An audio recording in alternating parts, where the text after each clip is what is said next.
நம்ம ஒரு மளிகை கடை புதுசா ஒண்ணு ஆரம்பிக்கிறோம் அப்படின்னா, அதுக்கு செய்ய வேண்டிய சில பல விஷயங்கள் இருக்கு. என்ன மாரி அப்படின்னு சொல்லப்போனா, மொத ஒரு கடை வைக்கிறோம் அப்படின்னா, எல்லாரும் எதிர்பார்த்துட்டு இருக்க ஒரு நல்ல விஷயம் தான். அந்த விஷயத்த நம்ம கெடுக்கக்கூடாது. அந்த ஒரு விஷயம் வந்து எங்க வைக்கணும், எங்க வச்சா என்னென்ன நமக்கு ப்ராஃபிட்டு, பெனிஃபிட் அப்படின்றத பத்தி தெளிவா சொல்றேன் நானு. நல்லா புரிஞ்சுக்கோங்க. உங்க கடை வந்து ஒரு ரோட் பாயிண்ட்ல வைக்கிறீங்க அப்படின்னா, ஏ டூ இசட் நீங்க எந்த பொருள் போட்டாலுமே கண்டிப்பா ஓடும். சரிங்களா? ஓடாம இருக்கிறதுக்கு வாய்ப்பு கிடையாது. சரிங்களா? அதுவே வந்து ஒரு வீடுகள் இருக்கிற பகுதியா இருக்கு. அந்த இடத்துலயும் நம்ம கடைய வச்சா கண்டிப்பா ஓடும். சரிங்களா? ஓடாம இருக்காது. அப்போ 2 இடத்துலயும் கடை வச்சா ஓடுது அப்படின்னா, எது ஒரு பிளஸ் ஆர் மைனஸு அப்படின்னு சொல்லி பார்த்தீங்கன்னா, என்னுடைய கணக்குப்படி நான் என்னுடைய எக்ஸ்பீரியன்ஸ பத்தி நான் ஓனா சொல்றேன் நானு. நான் எனக்கு தெரிஞ்ச வரையும், நான் எனக்கு விசாரிச்ச வரையும் நான் என்ன சொல்ல வரேன் அப்படின்னா, நீங்க வந்து எப்படி சொல்றதுன்னா, இப்போ ஃபார் எக்ஸாம்பிள் இப்போ வந்து நான் ரோட் பாயிண்ட்ல வச்ச ப்ளஸ் பாயிண்ட்ட நான் ஃபர்ஸ்ட்டு நான் சொல்றேன் நானு. என்ன அப்படின்னு பார்த்தீங்கன்னா, நீங்க ரோட் பாயிண்ட்ல அப்படின்னும் போது வந்து ஏ டூ இசட் எல்லாருமே உங்களுக்கு வருவாங்க. தெரிஞ்சவங்க, தெரியாதவங்க, புதுசா ஒரு கஸ்டமர் வருவாங்க. அவங்க வந்து மத்தவங்கள ரெஃபர் பண்ணுவாங்க. நீங்க எது வேணா போடலாம். லோக்கல் ஐட்டம் போடலாம், பிராண்டடும் போடலாம். என்ன வேணா சேல்ஸ் பண்ணலாம். கடை கச்சா முச்சான்னு குப்பை மாரி இருந்தாலுமே உங்க கடை சேல்ஸ் ஆகும். சரிங்களா? அதுவே வந்து நமக்கு மைனஸா இருக்கிறது என்ன அப்படின்னா, வீடுகள் இருக்கிற பகுதி அப்படின்னா, ஃபர்ஸ்ட்டு அவங்க நோட் பண்றது உங்க கடை நீட்டா இருக்கா அப்படின்ற ஒரு விஷயத்த நோட் பண்ணுவாங்க. 2வது வந்து பார்த்தீங்கன்னா, அவங்க பிராண்டட் தான் எடுப்பாங்க. சரிங்களா?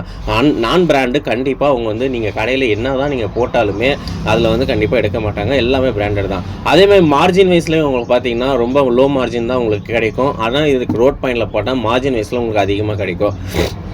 அதே மாதிரி நீங்கள் எங்கன்னா வெளியே போகிறீங்க அப்படின்னா, இப்போ வந்து இந்த ரோட் பாயிண்ட்ல வச்சிருக்க கடைக்கு வந்து நீங்கள் எப்போனாலும் வெளியே போய்க்கலாம், எப்போனாலும் வந்துக்கலாம், இது பண்ணிக்கலாம் அப்படின்ட்டு கிடையாது. ஏன்னா உங்களுக்கு எப்போ திறந்தாலுமே பிஸ்னஸ் இருக்குது. ஆனால் அங்கே அப்படி கிடையாது. உங்களுக்கு குறிப்பிட்ட டைம் இருக்கும். உங்களுக்கு வந்து பார்த்தீங்கன்னா அங்கே இருக்க கஸ்டமர்ஸ் மட்டும்தான். ஸோ அந்த டைமில் நீங்கள் ரெஸ்ட் எடுத்துக்கலாம். ஆனால் இந்த இதில் என்ன அப்படி இது அப்படின்னு சொல்லி பார்த்தீங்கன்னா, இந்த வீடுகள் இருக்க பகுதியில் உங்களுக்கு ரெஸ்ட்டுன்றது ஒரு நல்லாவே கிடைக்கும். அதே மாதிரி நீங்கள் லீவு கூட அதுக்கு தகுந்த மாதிரி பிளான் பண்ணிக்கலாம். ஏன்னா உங்களுக்கு தெரிஞ்சிடும் இவ்வளோ தான் நமக்கு வாடிக்கையாளர் வரப்போகிறாங்க, இதுக்கப்புறம் நமக்கு வர போகிறது இல்லை அப்படின்ற பட்சத்தில் வந்து நம்ம அந்த டைம் பார்த்து நம்ம ரெஸ்ட் எடுத்துக்கலாம், இல்லை எங்கன்னா வெளியே போகலாம். ஆனால் ரோட் பாயிண்ட்ன்றது அப்படி கிடையாது. இது எப்பவுமே சொல்லவே முடியாது. ஒரு டைம் வந்து திடீர்னு வருவாங்க, ஒரு டைம் திடீர்னு வரமாட்டாங்க, ஒரு டைம் வந்தால் நல்லா லாபம் அடிக்கும். சரிங்களா? ஆனால் இதில் இன்னொரு விஷயம் என்ன அப்படின்னு பார்த்தீங்கன்னா, ரெண்ட் வைஸில் வந்து பார்த்தீங்கன்னா வீடுகள் இருக்கிற பகுதியில் வந்து ரெண்ட் வைஸில் ரொம்ப கம்மியாக இருக்கும். அதே மாதிரி நிறைய ஆஃபரும் கொடுப்பாங்க. ஃபார் எக்ஸாம்பிள் நான் லீஸு கூட கொடுக்கறதுக்கு சான்சஸ் இருக்குது. நீங்களும் வேணால் கேட்டிங்கன்னா கூட அஃபோர்டபுள் ப்ரைஸில் கொடுப்பாங்க. ஏன்னா இங்கே பிஸ்னஸ் இல்லை அப்படின்னு சொல்லிட்டு.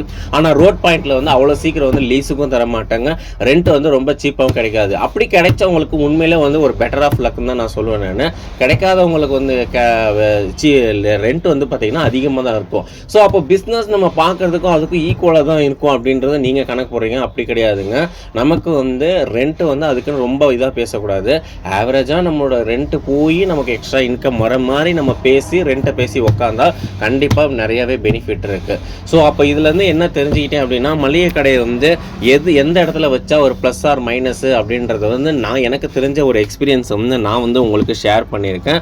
நீங்கள் உங்களுக்கு தெரிஞ்சவங்க ஏன்னா மளிகை கடை புதுசாக ஸ்டார்ட் அப் பண்ண போகிறாங்க, அவங்களுக்கு வந்து எப்படி என்னன்னு சொல்லி டவுட்டு கேட்குறாங்க அப்படின்றவங்களுக்கு கண்டிப்பாக இந்த வீடியோ வந்து மறக்காமல் அவங்களுக்கு தெரிஞ்சவங்களுக்கு ஷேர் பண்ணுங்கள், அனுப்பி விடுங்க.